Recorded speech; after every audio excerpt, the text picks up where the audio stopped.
And they came down and we turned out our 500 sandwiches. And then several of them rode down and followed us down in their car to feed them. And one of the little girls, I say little girl, she was 16 years old, I think. She said she was kind of afraid to go down there because she thought all I'm going to see are drunks and winos and drug addicts. And when we got down there, she was very surprised. She said, these are people just like us, down on their luck. And they wound up here. And as we were driving back, she asked, said, can I get up in church and tell them what I saw? And I said, believe me, yes, you can. So she got up and told them that yes, she expected to see drunks, winos, and addicts down there. And she said, they're really not. They're just people. Things bad has happened to them. They're out on the streets, no place to live, truly homeless. And they were happy to have breakfast with us.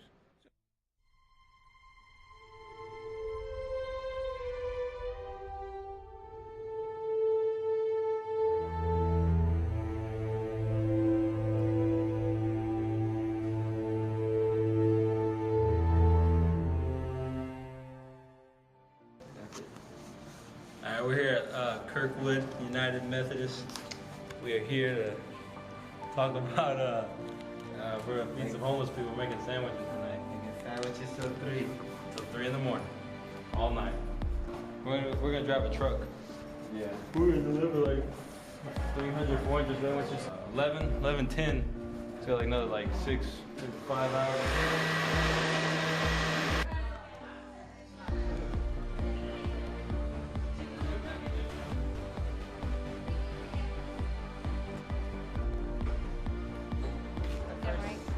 We hardcore up here at Kirkwood.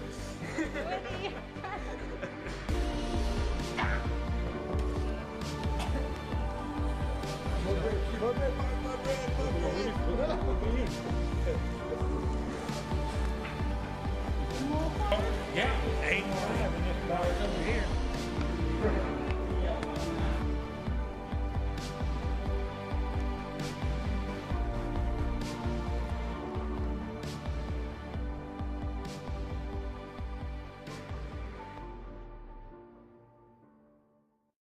Now, generally, there's about 350 plus people there.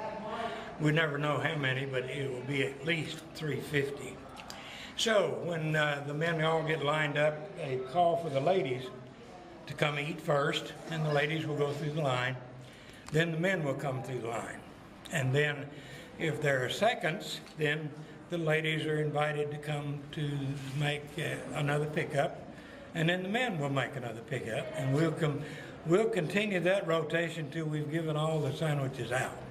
Some of them will take it and save it and maybe eat it later in the day. But now we've been doing this since back in the 70s somewheres. It was done by the Methodist men. And when we first started out, we were Pastor Engel, here at Kirkwood United Methodist Church, we right at the corner of Story and 5th Street. And we've been doing the ministry of homeless for about, since I've been here now, which is 2005. And we have fed, each time we go to the Austin Street Center, more than 500 needed brothers and sisters that are there. It's so much worse during the cold weather, where that number increases, tends to close to double, and it is, however, our pleasure to be able to be part of the greater Dallas Interfaith area and be able to participate in feeding our brothers and sisters. That through no fault of their own, they found themselves in situations where they are right now homeless and they are in need of a hand.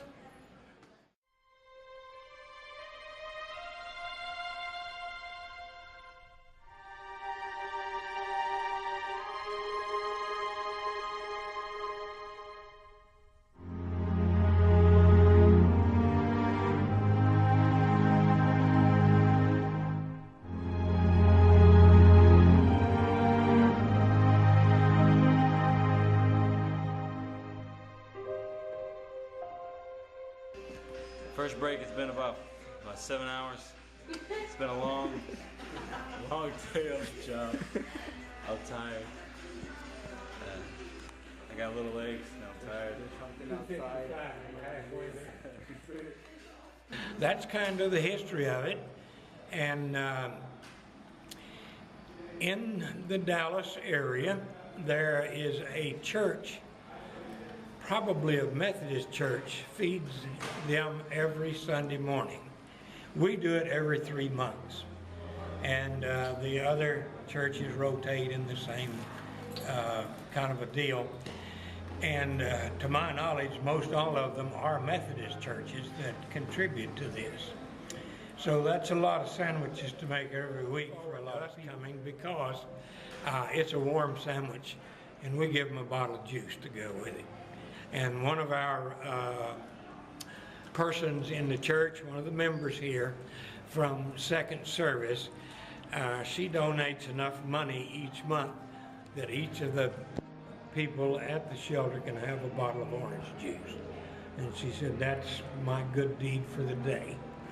And anytime we run a little short, need a little extra money to buy orange juice with, we tell her, say we're a little shy, and she'll either write us a check for $100, or occasionally she'll ask, how much do you need?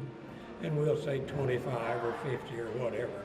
But normally she just writes a check for 100 and it goes into our fund. That's a designated gift, and they can't use it for anything else. It must be used to feed Austin Street Shelter. So that's kind of it. I think one of the best experiences I've ever had was one of the first time the youth came down and cooked for us. They were having an all-nighter, a lock-in, and they came down and we turned out our 500 sandwiches, and then several of them rode down and followed us down in their car to feed them. And one of the little girls, I say little girl, she was 16 years old, I think. She said she was kind of afraid to go down there because she thought, all I'm going to see are drunks and winos and drug addicts. And when we got down there, she was very surprised. She said, these are people just like us, down on their luck, and they wound up here. And as we were driving back, she asked, said, can I get up in church and tell them what I saw? And I said, believe me, yes, you can. So she got up and told them that, yes, she expected to see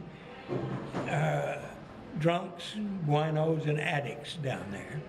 And she said, they're really not. They're just people. Things bad has happened to them. They're out on the streets, no place to live, truly homeless. And they were happy to have breakfast with us. So that's kind of our story.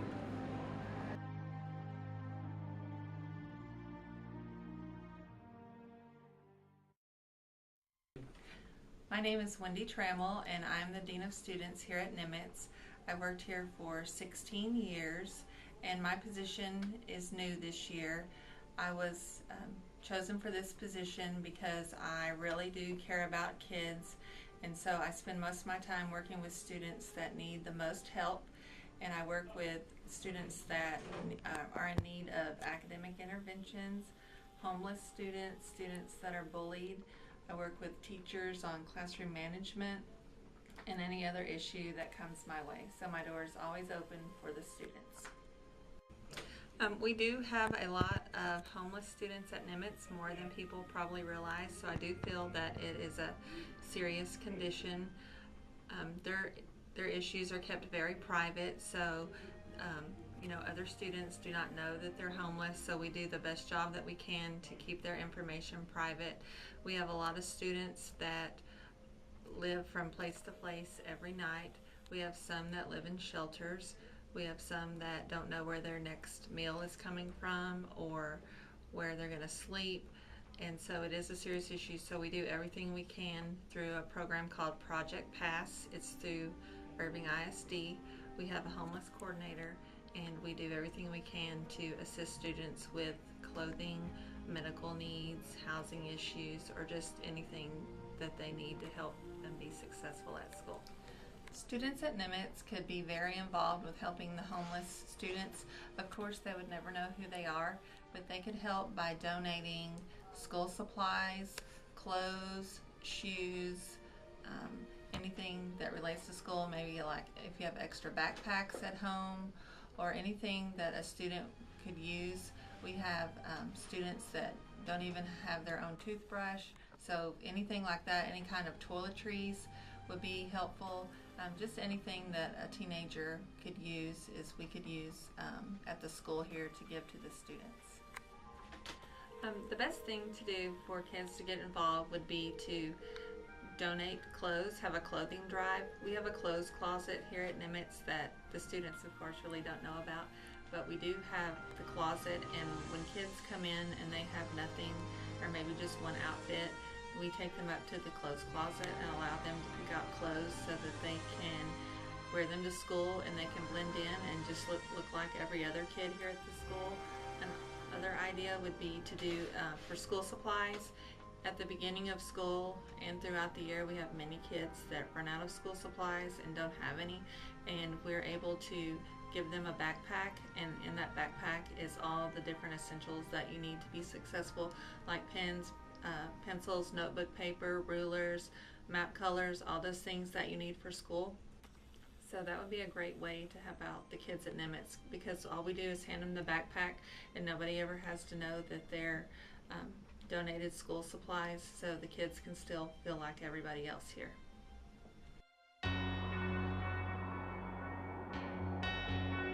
I don't think people really know like what's going on out here. All of us kids aren't here because we want to be. A lot of us kids are here because that's the position we were put in. How old were you when you got to the streets? 18. Where'd you grow up? Kansas City, Kansas. Washington State. How old were you when you got to the streets? 16. 15. 14. Where'd you grow up? Arizona. Florida. About 13. California. San Diego. In New Mexico. Arizona. 13. Wisconsin. California. Arizona. Las Vegas. Adam. 2. Wisconsin. You're gonna lose your brother. Every once in a while, you're gonna lose people that you love. If we don't look out for each other, then one of us is gonna get killed. So you guys like a family out here, would you say? Very much. It's what they are out here. It's family. My street family. What brought you to the street? My stepdad punched me in the face, kicked me. My mom's boyfriends. They were always hitting her and stuff, and I don't like it. My dad was very abusive, mentally, physically. I was beaten and raped and whatever when I was little, constantly. My dad is in prison right now, but he keeps on going in and out, so I can't really live with him. I was basically sexually abused by one foster mom. It was the same foster mom she would tie me to chairs and like beat me. Mom's ex-boyfriend raped me when I was 9. So where do you guys sleep? In an abandoned house. Yeah, this is where we sleep. Yeah. We have to be quiet going up here. I don't want people to know we're up here. How do you guys survive on the streets every day?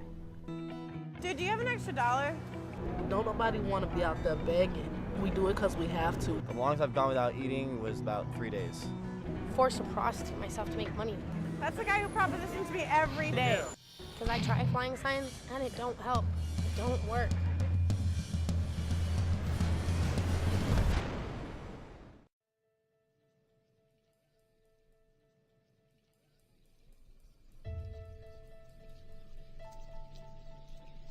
I'm constantly trying to figure out, am I at fault for this? If you could be anything in the world, what would it be?